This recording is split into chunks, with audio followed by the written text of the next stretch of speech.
du Trisac. Il déconstruit la nouvelle pour que vous puissiez la construire à votre manière. Ah, moi aussi, je t'ai épuisée. Bonne première, je Salut, sais. Jean-Charles. Profite-en. Je fais un petit tour des nouvelles. Qu'est-ce qu'on peut lire là, ce midi dans l'actualité? Il y a eu le démantèlement d'un campement de sans-abri à Longueuil. Un grand campement. On parlait d'une quinzaine de tentes. Les personnes en situation d'itinérance qui avaient choisi cet endroit-là en raison de sa proximité avec l'organisme La Halte du Coin, qui est un centre de jour, mais qui peut accueillir 35 personnes. Donc, la capacité a rapidement été atteinte. Ce pourquoi les personnes ont décidé de camper tout près. Mais l'organisme a déménagé récemment, mais pas le campement. On est resté à la même place. Puis cette même place-là, je le rappelle, elle est à proximité d'une école primaire, d'une bibliothèque, d'un parc pour enfants, d'un terrain de tennis et de plusieurs résidences. Donc, la Ville a expliqué en fait qu'en raison de plusieurs actes criminels qui ont été commis ces derniers jours, j'ai envie de dire depuis plusieurs semaines, parce qu'on a parlé quelquefois à cette résidente qui au mois de juin passé. Oui, puis on a fait un suivi, c'est quoi, début septembre, avec elle, Catherine, je pense qu'elle s'appelle. Ça vaudrait peut-être la peine, d'ailleurs, de la recontacter au cours des prochaines semaines pour voir, bon, est-ce que ça a marché? Est-ce que c'est devenu un petit peu plus tranquille? Parce qu'elle nous racontait que soit elle ou des voisins, il y a eu des vols dans des cabanons, il y a eu des vols dans des voitures qui étaient stationnées, évidemment, dans leur propre cour. Il y a eu de la consommation sur le trottoir juste en face de leur résidence. Il y a eu toutes sortes de choses. Donc là, on a démantelé ce campement-là. On dit que les occupants avaient été avertis du démantèlement le 26 septembre dernier, mais les grues étaient présentes ce matin pour faire le démantèlement. Les grues? Ben, moi, j'appelle ça des pépines, là. Comment t'appelles ça, toi? OK, parfait.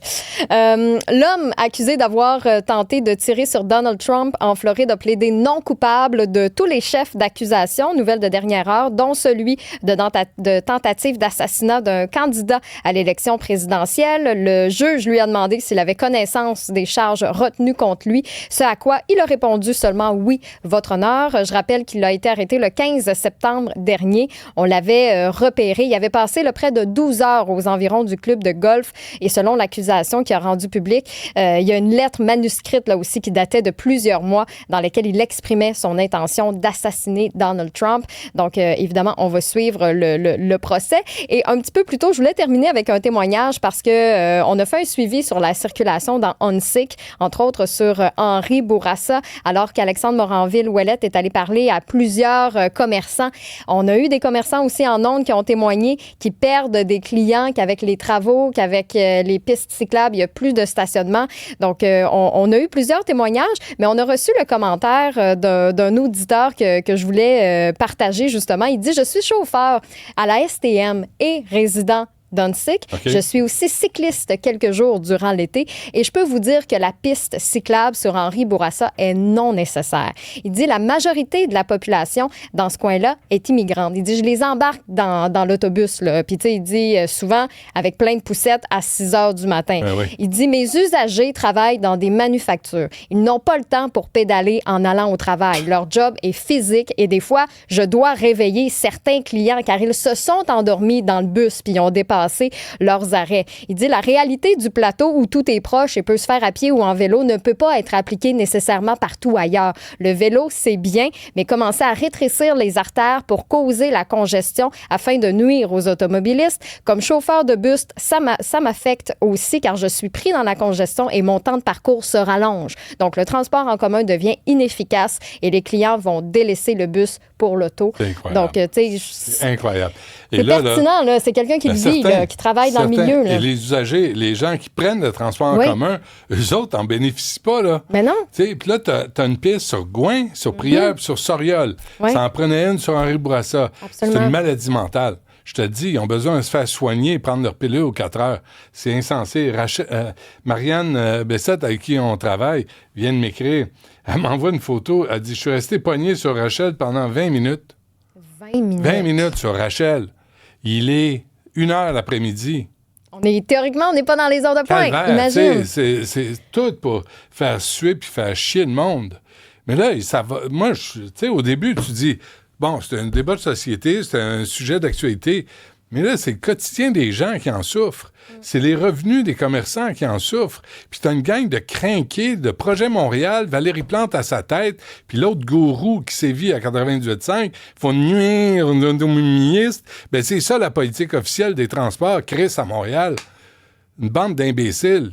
Bande d'imbéciles. Puis là, les citoyens leur disent, c'est parce que donnez-nous une chance. Arrêtez d'étrangler et d'étouffer tout le monde. Puis ils n'écoutent pas eux autres. François Limoges qui répond aux commerçants dans Villeray, dans Petite-Italie. Moi, je sais ce qui est bon pour toi. Oui, sur Saint-Zotique. Hey, faut-tu être baveux? Mais faut-tu être baveux de dire ça à un adulte? Moi, Stéphanie, je sais ce qui est bon pour toi.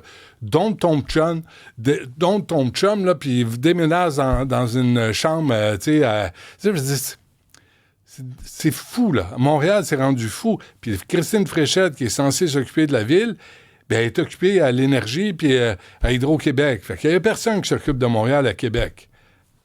Résultat. Puis là, je t'en ai lu un, mais des textos, là, il y en a plein. Des textos ou des courriels. Donc, vous le savez, hein, studio@commercialcube.radio, ça c'est pour nous écrire, ou encore messagerie texte, le 1-877-827-2346, le 1-87-Cube-Radio.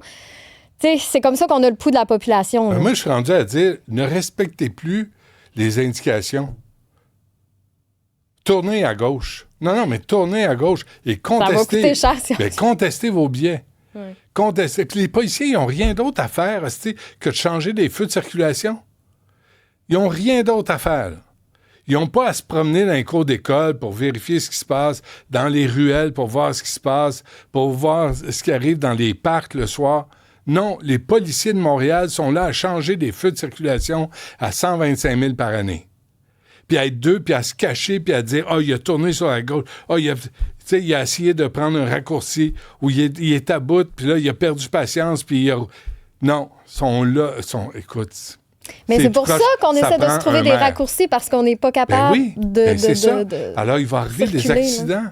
La rage au volant. Les gens sont écœurés parce qu'ils voient sur Rachel, ils ont mis des cônes et un panneau de signalisation inutile. Il n'y a pas de chantier, il n'y a rien. Ils ont juste bloqué la deuxième voie. Puis moi, je vois ça depuis 10 jours. Je me dis, je vais arrêter d'en parler. Ça se peut plus. Mais c'est des hosties de baveux. C'est des imbéciles, c'est des incompétents, c'est des cabochons. Je ne sais plus comment les nommer. Je ne sais plus. On dirait que c'est volontaire de nous faire chier parce qu'on est au volant d'une voiture. Je roule en voiture électrique, moi. Je peux-tu faire plus d'efforts? Après, je peux venir en rampant, si vous voulez. C'est parce qu'il n'y a plus... Puis tu peux pas... Tu sais, des intégristes, là, des intégristes religieux, moi, j'en reçois pas à l'émission parce qu'ils parlent au nom de Dieu. Mais là, au Projet Montréal, c'est des intégristes écologiques et qui pensent que les pesticades vont tout solutionner les problèmes de la ville. Nuire aux automobilistes. Hey, fuck you. On va mettre une petite remorque à ton vélo. Oui, des remorques au vélo. Des remorques au vélo. Madame Grisé se fait répondre ça. On va mettre des remorques au vélo. Je pense qu'on est un petit peu... Je vais prendre... je pense que j'ai fumé 2 cigares en fin de semaine. Oh! Ouais. Il était bon. C'était fin de semaine de fête. Ouais, je m'en vais en fumer un autre.